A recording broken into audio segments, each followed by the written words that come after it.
Oke, baik. Sebelumnya perkenalkan, saya Anissa Nur Indri Mayanti dengan NIM 210606012414015 dari kelas Dasar Sistem Mikroprosesor B. Pada kesempatan kali ini, saya akan menjelaskan sedikit mengenai rangkaian sistem berbasis 8 bit yang ada di Logisim. Sebelum kita mulai, saya akan share screen terlebih dahulu.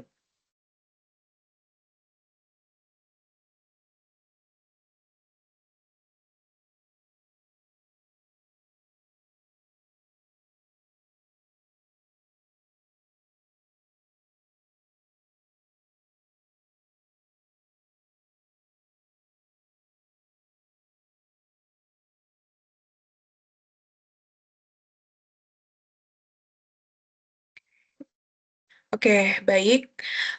Di sini sudah terlihat ya rangkaian berbasis 8 bit yang ada di Logisim.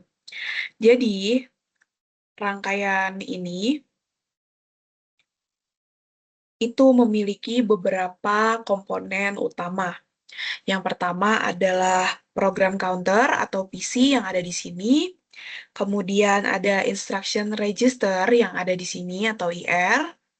Kemudian ada control unit.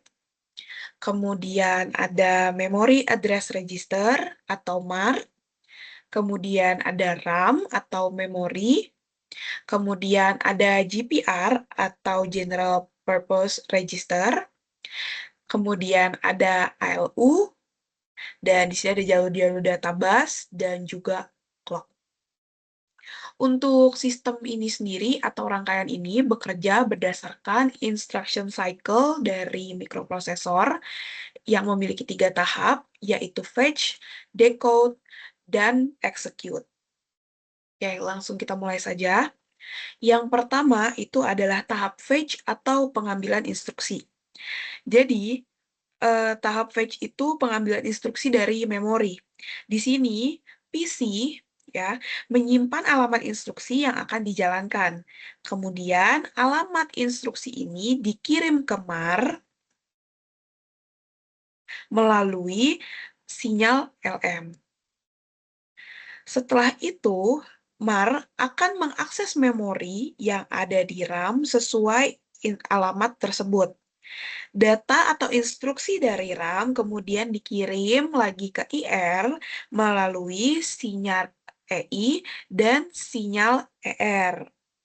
Jadi, pada tahap fetch ini, alur kerjanya itu dari PC ke MAR, ke RAM, lalu ke IR. Oke, untuk tahap yang kedua itu adalah tahap decode atau penerjemahan instruksi. Jadi setelah tadi dikirim ke IR, instruksi itu dipisahkan menjadi 2, yaitu opcode dan juga address. Nah, opcode ini akan dikirim ke control unit. Lalu, control unit akan menerjemahkan instruksi tersebut dan menghasilkan beberapa sinyal seperti yang terlihat di sebelah sini, seperti ER, EI, EA, EALU, LA, LB, SU, EU, dan LM yang memiliki kegunaannya masing-masing. Di sini juga ada T0, T1, dan T2 yang berfungsi sebagai sinyal timing agar kontrol unit bisa bekerja dengan baik. Lalu, tahap yang ketiga adalah tahap execute atau proses menjalankan instruksi. Nah, untuk proses menjalankan instruksi sendiri itu dilakukan di 2 komponen, yaitu GPR dan ALU. Jadi, tadi di GPR ini itu terdiri dari dua sistem, yaitu register A dan register B. Register ini fungsinya menyimpan sementara data yang akan diproses. Jadi dari database, data yang tadi sudah dikirim itu masuk ke register A melalui sinyal LA dan masuk ke register B melalui sinyal LB. Kemudian dari GPR ini dikirim ke ALU atau Arithmetic Logic Unit. ALU itu berfungsi melakukan beberapa operasi aritmatika, seperti penjumlahan dan pengurangan.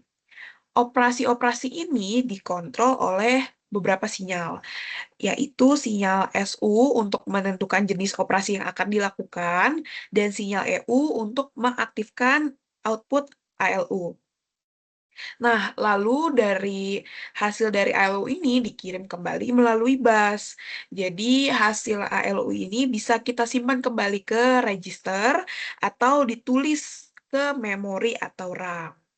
Nah, ini jalur-jalur yang kita lihat ini, ya, yang menghubungkan banyak komponen ini adalah eh, jalur bus atau bus data yang berguna sebagai jalur perpindahan data antar komponen.